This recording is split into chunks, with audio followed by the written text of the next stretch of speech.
মূৰ্তিক দেখি জিলে যেন হৰাইবাৰ নিধি পাই পিতৃক দেখিয়া দূৰতে ৰথৰ নামিলন্ত কৃষ্ণ ৰাম অনেক সাদৰে প্ৰদক্ষিণে দুয়ো কৰিলা পৰিপ্ৰণাম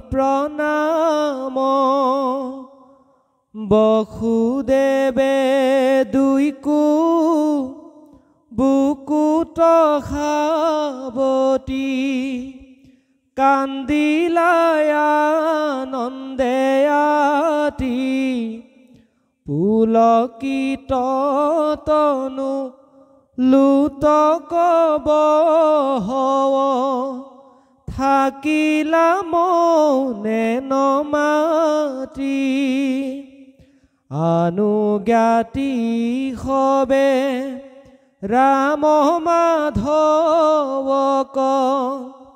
কৰিলন্ত বহুমান কৃষ্ণ মুখ পদ্ম দেখি সুখী ভৈলা জুৰাইল বাৰু প্ৰাণ চিত হৰিষিত তনুৰু মানসিত লুতক বহন্তে যাই মথুৰা বাসীৰ কৃষ্ণ মুখ দেখি আনন্দৰ সীমা নাই ফুংকৈ শংখ ভেৰি তবল কাহাল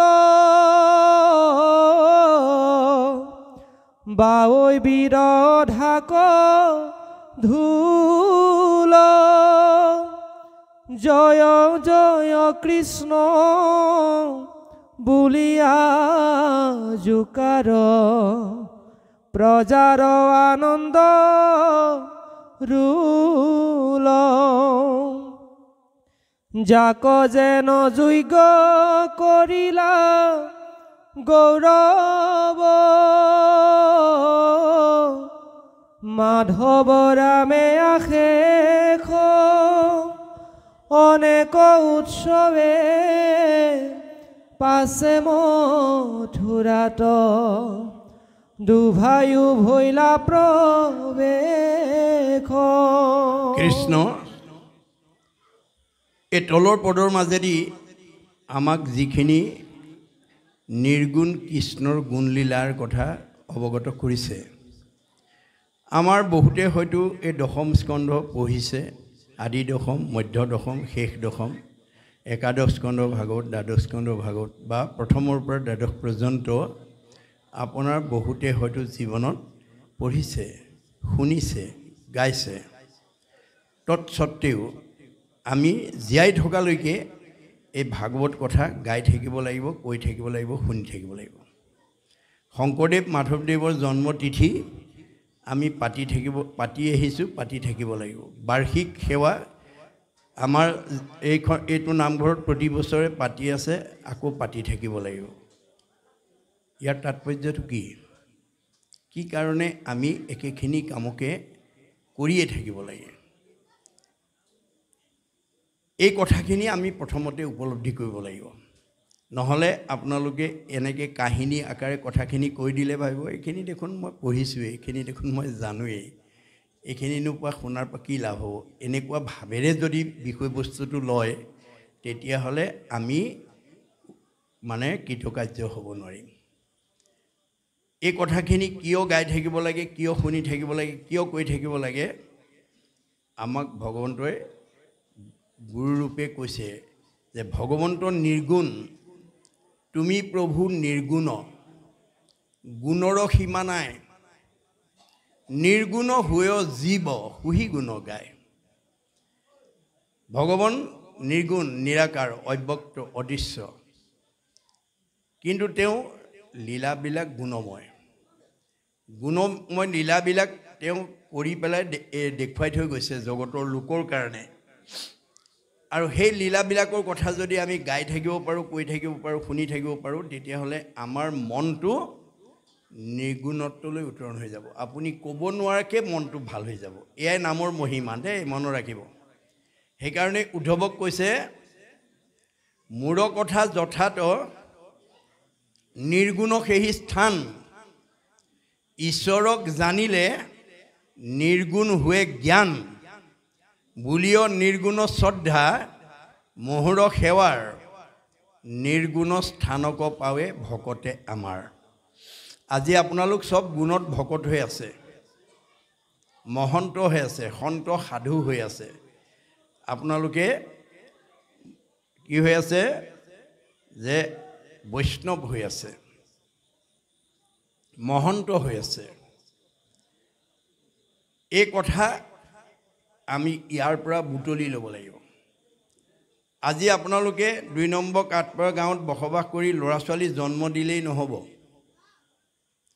ল'ৰা ছোৱালীবিলাকক সৰুৰ পৰা ভক্তি জ্ঞান দিব লাগিব নীতি সদাচাৰৰ কথা ক'ব লাগিব যি মাক বাপেকে ল'ৰা ছোৱালী জন্মহে দিছে আৰু পঢ়া শুনাৰ প্ৰতিও দৃষ্টি নাই নীতি সদাচাৰৰ প্ৰতিও চকু নিদিয়ে ল'ৰা ছোৱালীকেইটাই কি কৰিছে কি কৰা নাই তাৰ প্ৰতি যাৰ সচেতনতা নাই সেইখন ঘৰৰ ল'ৰা ছোৱালী কেতিয়াও জীৱনত আগবাঢ়ি যাব নোৱাৰিব মনত ৰাখিব কথাটো আপুনি পিতৃ মাতৃ হৈ ল'ৰা ছোৱালীক নৈতিক শিক্ষা দিব লাগিব আধ্যাত্মিক শিক্ষা দিব লাগিব কেতিয়া সৰু কালৰ পৰাই হেন জানি শিশু খব এৰা আন কৰ্ম ধৰিও কুমাৰ কালে ভাগৱত ধৰ্ম পঞ্চম স্কন্ধ ভাগৱতত ঋষভে 100টা ল'ৰা জন্ম দিছে ঋষভ প্ৰভুৱে আটাইতকৈ ডাঙৰটোৰ নাম ভৰত ভৰতৰ নাম অনুসৰি আমাৰ দেশখনৰ নাম হৈছে ভাৰতবৰ্ষ 9 জন নৱদ্বীপৰ অধিপতি 9 জন সিদ্ধ পুৰুষ 9 18 আৰু ভৰতক লৈ 19 জন বাকি 81টা ল'ৰা কৰ্মকাণ্ডী বুলি কৈছে দেই মনত ৰাখিব 81টা ল'ৰা কৰ্মকাণ্ডী স্বয়ং ভগৱন্তৰ পুত্ৰ 81 জনেই কৰ্মকাণ্ডী 60,000 ঋষিয়ে নৈমিষাৰ অৰণ্যত শুকৰ মুখেদি ভাগৱত শুনিছিল কিন্তু শুকে ভাগৱত কৈ গুচি যোৱাৰ সময়ত আমাক কোনে ক'ব ইয়াৰ পিছত ভাগৱত বুলি যেতিয়া সেই সময়লৈকে অদহেলিত অৱহেলিত নিষ্পেষিত নিজ জাতি বুলি সমাজত বহিবলৈ নিদি বহু যোজনৰ আঁতৰত বহিবলৈ দিয়া সুতে ক'ব বুলি যেতিয়া আঙুলিয়াই থৈ গ'ল তেতিয়া সুতৰ মুখে ভাগৱত নুশুনো বুলি 32,000 ঋষিমুনি গুচি গ'ল আৰু তেওঁলোকে বৰ্তমানো কৰ্মকাণ্ড প্ৰৱৰ্তন কৰি আছে বুলি কৈছে 28,000 হে ভাগৱত শুনিলে কৌৰৱ পাণ্ডৱৰ 100টা ল'ৰা ছোৱালী কৌৰৱৰ 100 পাণ্ডৱৰ 5টা ল'ৰা ছোৱালী কিন্তু ভগৱন্ত কাৰ লগত থাকে পাণ্ডৱৰ লগত কৌৰৱৰ লগত নাথাকে মনত ৰাখিব গতিকে আপুনি ল'ৰা ছোৱালী জন্ম দি যদি সৎ শিক্ষা নিদিয়ে সেইখন ঘৰত কৃষ্ণক ৰাখিব নোৱাৰিব কৃষ্ণ থকা এটা পৰিয়াল আৰু এখন ঘৰ আমি নিজেই ভাগৱতৰ আদৰ্শৰে গঢ়ি তুলিব লাগিব আৰু এই কথাবোৰ গাব শুনিব ক'ব লাগিব আপোনালোকৰ প্ৰত্যেকখন ঘৰতে দশম কীৰ্তন ঘোষা ৰত্নাৱলী গীতা ভাগৱত এখন হ'লেও আছে অসমীয়াৰ প্ৰতি ঘৰে ঘৰে শাস্ত্ৰ আছে বৰ্তমান পঢ়িব জনা ল'ৰা ছোৱালীও আছে বোৱাৰীও আছে জীয়াৰীও আছে কিন্তু কোনোদিন যদি গুৰুগৃহত সোমাই বোৱাৰীজনীয়ে বা ছোৱালীজনীয়ে বা আইগৰাকীয়ে যদি বা বাপজনে বা ডেকা ল'ৰাটোৱে যদি ঘোষা চাৰিপাকি নপঢ়ে কীৰ্তন একাধ্যায় নাগায় মানে ভাগৱত এটা একাধ্যায় নালাগে এটা ছেট নপঢ়ে সেইখন ঘৰ কেতিয়াও ভক্তিৰ ঘৰ হ'ব নোৱাৰিব শান্তিৰ ঘৰ হ'ব নোৱাৰিব উন্নতিৰ পথত অগ্ৰসৰ হ'ব নোৱাৰিব মনত ৰাখিব হৰি নাম হোতাখন পাপ সুখান বন খনেকতে দহি কৰে চন ভগৱন্তৰ নামৰ মহিমা কি ই জুইৰ লগত তুলনা কৰিছে পাপবিলাক শুকান বনৰ লগত তুলনা কৰিছে শুকান বনত জুই লাগিলে যেনেকৈ তৎক্ষণাত পুৰি যায় আইগৰাকী বা বোৱাৰীজনী বা ছোৱালীজনী ৰাতিপুৱা শুই উঠি কৰা প্ৰাৰ্থনাটোৱে তেনেকৈয়ে পাপ বিনাশ কৰে মুক্তিটো নিস্পৃহাজিতো সেহি ভকতক নমো ৰসময় মাগুহু ভকতি সমস্ত মস্তকমণি নিজ ভকতৰ বৈশ্য ভজু হেন দেৱ যদুপতি বুলি ধুনীয়া সুৰত গাইছে বোৱাৰীজনী বা ছোৱালীজনীয়ে গুৰুগৃহত সোমায় কিন্তু ছোৱালীজনী বা বোৱাৰীজনী বা আইগৰাকীয়ে নাজানে মুক্তিটো নিস্পৃহা যিটো সেহি ভকতক নমো ৰসময় মাগুহু ভকতি মানেনো কি অৰ্থটো নাজানে গুৰুজনাই কৈছে তোমাৰ মুখৰ আগতে বিষ অকণমান পৰি আছে তুমি নাজানা বিষ বুলি অমৃত বুলি বুটলি খাই দিলা এতিয়া বিষ কণে ক'ব নেকি এওঁ নাজানি খাইছে এওঁক নামাৰো বুলি বিষ জানিয়েই খাওক বা নাজানিয়েই খাওক বিহে মানুহ মাৰিবই ঈশ্বৰৰ গুণ নাম অৰ্থ জানি লওক বা অৰ্থ নজনাকৈ লওক অৰ্থ জানি পঢ়ক বা অৰ্থ নাজানি পঢ়ক ই পাপ বিনাশ কৰিবই জানি বা নাজানি কৰে নামৰ কীৰ্তন তথাপিতো পাপ দহি নামে কৰে চন এই কথাবিলাক আপোনালোকে গুৰুত্ব দিব লাগিব এতিয়া আমি এইখিনি কাহিনী আকাৰে যদি ইয়াৰ অৰ্থভেদ কৰোঁ বিশেষ ৰস নাপাব কিন্তু ইয়াত বিশেষ ৰস নাই কি কৈছে যে আখিলন্ত ৰামকৃষ্ণ দুই ভাই ভৈলসৱে জনাজনী পাঞ্চজন্য শংখ বজাই দিয়াৰ লগে লগে গোটেই মথুৰাবাসীয়ে জানিলে যে কৃষ্ণ বলৰাম আকৌ আমাৰ ঘৰলৈ ঘূৰি আহিছে মথুৰাৰ প্ৰজা লৰিল উভতি কৰিয়া আদি উৎসৱ গৈলা আগবাঢ়ি বসুদেৱ আদি যতেকো বন্ধু বান্ধৱ গতিকে কৃষ্ণ বলৰাম অহাৰ লগে লগে সকলো উৎসৱ মুখৰ পৰিৱেশৰ সৃষ্টি হৈছে আৰু আগবাঢ়ি গৈ তেওঁলোকক আদৰণি জনাই আনিবৰ কাৰণে গৈছে বিস্তৰ দিৱস কৃষ্ণক নেদেখি আছিলা মৃতক প্ৰায়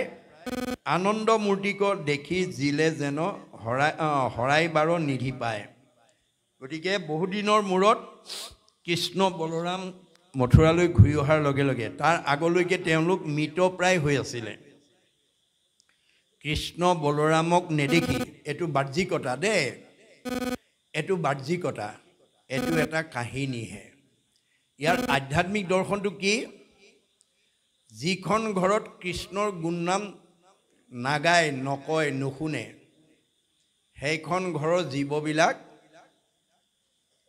জীয়াতে মৰা বুলি কৈছে কদাচিতো নলয় মোহৰৰ নাম যশ জানিবা অৰ্জুন সিটো মনুষ্য ৰাক্ষস এইটো হ'ল মানুহৰ ৰাক্ষস আৰু সাধুৰ সংগে কৃষ্ণ কথা নুশুনে যি নৰ জীৱন্ততে মৰা সিটো অধম পামৰ আমাৰ মনক আনন্দ কোনে দিব ভগৱন্তৰ কৃষ্ণ গুণনামৰ এই বাক্য শব্দ ব্ৰহ্মবিলাকে দিব ইয়াৰ প্ৰতিটো শব্দই হৈছে ব্ৰহ্ম বুলি কৈছে ৱৰ্ড ইজ গড বুলি কৈছে শব্দই ব্ৰহ্ম, ঈশ্বৰ বাক্যই ব্ৰহ্ম।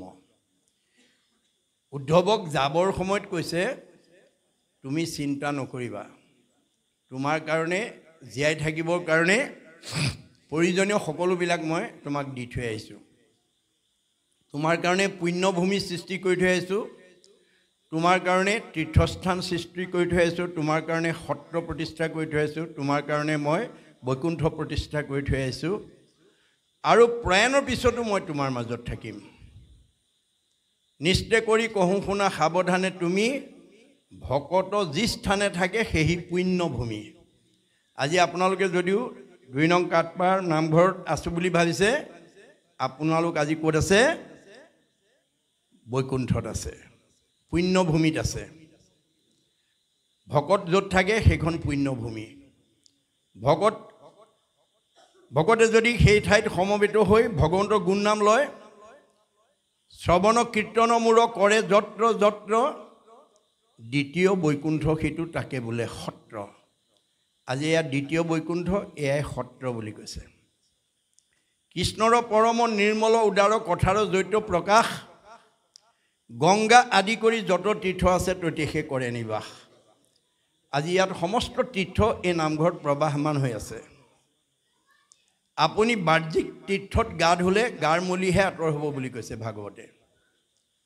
আজি তাৰিখত যদি কোনোবাই গংগা গয়া কাশী প্ৰয়াগ সেইটোত যদি গা ধুবলৈ যায়, ভাগৱতে কৈছে তেওঁ গাৰ মলিটো আঁতৰাই আহিব পাৰিব, মনৰ মলি আঁতৰ নহয়। গংগা আদি কৰি যত তীৰ্থ নিৰন্তৰ, কেৱলে হৰন্ত মাত্ৰ পাপ শৰীৰৰ মলিবিলাক আঁতৰাব পাৰিব, মনৰ মলি আঁতৰ নহয়। কিন্তু সাধুৰ সংগে বাহিৰে ভিতৰে শুদ্ধি কৰে, হেন সাধু সেৱা নকৰিব কোনো নৰে। আজিৰ এই নামঘৰলৈ আহি যদি 2টা দিনত ল'ৰা ছোৱালীয়ে সেৱা এটা কৰে, দৰ্শন এটা কৰে, শ্ৰৱণ এটা কৰে, তেওঁ বাহিৰ ভিতৰ 2টা শুদ্ধ হৈ যাব। গতিকে গংগা গয়া কাশী তীৰ্থও অপবিত্ৰ হৈ যায় যেতিয়া পাপীবিলাকে চুই দিয়ে। এনে পাতকীৰ সংস্পৰ্শত গংগা আদি তীৰ্থদত্ত পাপে हुए পৰম মলিন, হৰিক হৃদয়ে ধৰি ভকতে পৰশে গৈ তেবে हुए পাতকৰহীন। গংগা গয়া কাশীবিলাকত পাপীবিলাকে চুই দিয়াৰ লগে লগে, গা ধুই দিয়াৰ লগে লগে অপবিত্ৰ হৈ যায়, তেওঁলোক পাপী হৈ যায়। আৰু ভগৱানক প্ৰাৰ্থনা কৰে, পাপীবিলাকে আমাক দূষিত কৰি দিলে, তুমি কৃপা কৰা। পবিত্ৰ কৰিবে লাগি মহাতীৰ্থ জল, তীৰ্থে তীৰ্থে ফুৰে তজু ভকতসকল। গংগা গয়া কাশী পবিত্ৰ কৰিবৰ কাৰণে ভকতসকল গংগা গয়া কাশী দৰ্শন কৰিবলৈ যায়। গতিকে গংগা গয়া কাশীত গৈ ভকত নহয়, ভকতেহে গংগা গয়া কাশীক পবিত্ৰ কৰে। এই কথা বিদুৰে যেতিয়া 14 বছৰ কাল তীৰ্থ পৰ্যটন কৰি মহাভাৰতৰ যুদ্ধৰ পিছত ঘূৰি আহিছিল, পদূলিৰ মূৰতে যুধিষ্ঠিৰে সাবত মাৰি ধৰি কুন্তীকে প্ৰমুখ্য কৰি পঞ্চপাণ্ডৱে যেতিয়া আদৰণি জনাই আনিবলৈ গৈছিল, যুধিষ্ঠিৰে কান্দি কান্দি কৈছিল, খুৰাদেউ তুমি অতকাল ক'ত তীৰ্থ কৰিলা, ক'ত খালা, ক'ত শুলা, ক'ত থাকিলা? কোনো ক্ষেত্ৰ তীৰ্থভূমি এটকালে ফুৰাভূমি, কেনমতে মিলিল আহাৰ। জানিলোঁ তোমাকো পাই তীৰ্থেহে পবিত্ৰ ভৈলা, তীৰ্থৰেহে সাধা উপকাৰ। তুমি গৈ আচলতে তীৰ্থত পবিত্ৰ হোৱা নাই খুৰা, তুমিহে তীৰ্থক পবিত্ৰ কৰিলা। কাৰণ পাতকীৰ সংস্পৰ্শত গংগা আদি তীৰ্থ যত পাপে हुए পৰম মলিন, হৰিক হৃদয়ে ধৰি ভকতে পৰশে গৈ তেবে हुए পাতকৰহীন। গতিকে তুমি তীৰ্থক পবিত্ৰ কৰিবৰ কাৰণেহে গ'লা। শংকৰদেৱেও একাধিকবাৰ তীৰ্থ পৰ্যটন কৰিছে, নিজে শুদ্ধ হ'বৰ কাৰণে নহয়, তীৰ্থক শুদ্ধ কৰিবৰ কাৰণে। আৰু অকুৰৰ আগত সেই কথাটো 10ম স্কন্ধত কৃষ্ণই কৈছে, কহিলা অকুৰ আগে 10ম স্কন্ধত, শিলাময় জলাশয় দেৱতীৰ্থ যত, জানিবাহ তাৰা সবে দেৱতীৰ্থ হয়, তথাপিতো সাধুৰ সংগ শ্ৰেষ্ঠ আতিশয়। দেৱে তীৰ্থে চিৰকালে পবিত্ৰ কৰে, দৰ্শন মাত্ৰে শুদ্ধ কৰে সাধুচয়। গতিকে আজি ইয়ালৈ আহি দৰ্শন হোৱাৰ লগে লগে আমাৰ বাহিৰ ভিতৰ 2টা শুদ্ধ হৈ যাব। আৰু প্ৰয়াণৰ পিছত মই তোমাৰ মাজতে থাকিম। উদ্ধৱ ক'ত থাকিম? তিৰুদ্ধায় প্ৰবিষ্টয়ম শ্ৰীমদ ভাগৱত নৰ্মম তে নয় বাংময় মূৰ্তি প্ৰত্যক্ষ বৰ্ততে হৰৈ শ্ৰৱণাত সেৱনাত দৰ্শনাত পাঠাত পাপনাচিনী।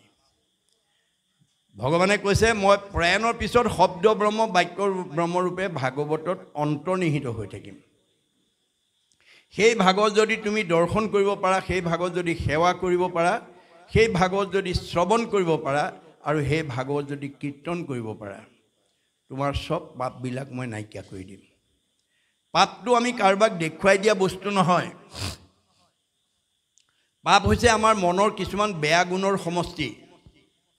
দাৰ্শনিকৰ অভিমত কুবুদ্ধি, অসৎ চিন্তা, অসৎ ভাৱনা, অসৎ পৰিকল্পনা, কুসংস্কাৰ, অন্ধবিশ্বাস, মনৰ সংকীৰ্ণতা, কুপৰম্পৰা, এইবিলাক পাপ।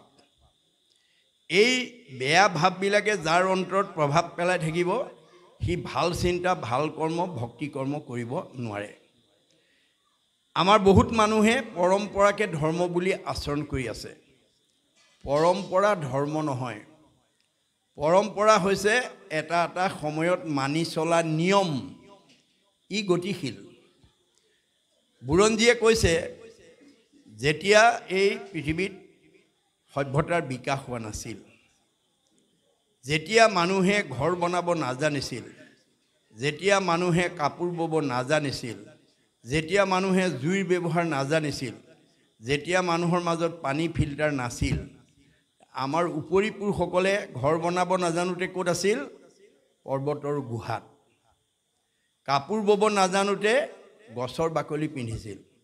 জুইৰ ব্যৱহাৰ নাজানোতে কেঁচা মঙহ খাইছিল। পানী ফিল্টাৰ নাথাকোঁতে পুখুৰী নদীৰ পানী খাইছিল। আজি খাম নেকি বাৰু আমি? আজি আমি আমাৰ উপৰি পুৰুষসকলে গছৰ বাকলি পিন্ধিছিলে বুলি আমি পিন্ধিম নেকি বাৰু? এতিয়া আমি পৰ্বতৰ গুহাত বাস কৰিম নেকি বাৰু? নকৰোঁ। কাৰণ আমাক গুৰুজনাই ভাগৱতৰ মাজেদি বুজাই দিছে, সময় গতিশীল, যুগ গতিশীল, জীৱন গতিশীল, সুখ দুখ গতিশীল, সভ্যতা গতিশীল, জগত গতিশীল, ধৰ্ম গতিশীল, পৰম্পৰাও গতিশীল। এইবোৰ একেদৰে নাথাকে, ইয়াৰ গতি হৈ গৈ থাকে, সলনি হৈ থাকে। সেইকাৰণে শংকৰদেৱে কৈছে তোমালোকে সকলো পৰম্পৰা মানি চলিবও নালাগে আৰু সকলো পৰম্পৰা এৰিবও নালাগে। যিবিলাক পৰম্পৰাত বাস্তৱতা আছে, শাস্ত্ৰসন্মত দিশ আছে, দৰ্শন আছে আৰু বিজ্ঞান আছে, এইটো শাশ্বত পৰম্পৰা। এই পৰম্পৰাবিলাক জগত থকালৈকে আমি পালন কৰি থাকিব লাগিব। আৰু যিবিলাক পৰম্পৰাত এইখিনি বস্তু নাই, সেইবিলাক আমি ত্যাগ কৰিব লাগিব। তেতিয়াহে ধৰ্ম ৰক্ষতি ৰক্ষিত, তেতিয়াহে আপোনাক ধৰ্মই ৰাখিব। আমি ভাগৱত কিয় শুনিব লাগে? নিজক ৰক্ষণাবেক্ষণ দিবৰ কাৰণে, মই জীয়াই থকা দিনকেইটা শান্তিত থাকিবৰ কাৰণে, পৰমায়ুস বৃদ্ধি কৰিবৰ কাৰণে, মন আনন্দত ৰাখিবৰ কাৰণে, পৰিয়ালত মিলা প্ৰীতি থাকিবৰ কাৰণে, সমাজত একতাৰ দোলেৰে বান্ধ খাই থাকিবৰ কাৰণে, এইটো কাৰণে ভাগৱত শুনিব লাগিব। এইটো ধৰ্ম কাৰ্য দেই। আপোনালোকৰ ২ নম্বৰ কাটপাৰ গাঁৱৰ ৰাইজে এই দুদিনীয়া ধৰ্ম কাৰ্য প্ৰতিষ্ঠা কৰিছে। এনেধৰণৰ ঈশ্বৰৰ কথা শুনিলে আমাৰ কি হয়? ইজনৰ প্ৰতি সিজনৰ প্ৰেম ভাৱটো বাঢ়ি যায়, মৰম চেনেহটো বাঢ়ি যায়। আৰু ইজনে সিজনক যেতিয়ালৈকে ভাল পাবলৈ নিশিকিব, তেতিয়ালৈকে আপোনালোক বা আমাৰ ভগৱানক ভাল পোৱাৰ অধিকাৰটো নাথাকিব। ধৰ্ম কি বস্তু? সৰ্বপল্লী ৰাধাকৃষ্ণনে কৈছে, religion binds man to man and man to God. এই ধৰণে ভাগৱত যদি সঘনে শুনি থাকে, এনেকুৱা অনুষ্ঠান যদি আপোনালোকে সঘনে পাতি থাকে, সব ডেকা ল'ৰা গাভৰু ছোৱালী বোৱাৰীসকলে মিলি পেলাই যেতিয়া একেলগে কাম কৰি থাকিব, সৎ কামৰ চিন্তা কৰি থাকিব, তেতিয়া ইজনৰ প্ৰতি সিজনৰ প্ৰেম ভাৱটো বাঢ়ি থাকিব। আমি ইজনে সিজনক ভাল পাবলৈ শিকিলেহে ভগৱানক ভাল পাব পাৰিম। আমি যদি পৰিয়ালত ইজনে সিজনক ভাল নাপাওঁ, সমাজত ইজনে সিজনক ভাল নাপাওঁ, সেইখন সমাজৰ মানুহ সেইখন পৰিয়ালৰ মানুহে ঈশ্বৰক ভাল পাব নোৱাৰে ধৰ্মই আমাক কি কৰিব একতাৰ দুলেৰে বান্ধি ৰাখিব religion is that which binds society together which divides society breaks it up into parts and makes people fight one another is অধৰ্ম আপোনালোকৰ পৰিয়ালত যদি মিলাপ্ৰীতি নাই ওচৰ চুবুৰীয়াৰ লগত মিলাপ্ৰীতি নাই সমাজত যদি ইজনে সিজনক ভাল নাপায় সেইখন সমাজ অধৰ্মী সমাজ হেতু পৰিয়াল অধৰ্মী পৰিয়াল গতিকে তাকো আমি ধৰ্মৰ পৰিয়াললৈ সেইখন সমাজকো আমি উত্তৰণলৈ আনিব পাৰিম কেতিয়া যেতিয়া এই নদীখন বুৱাব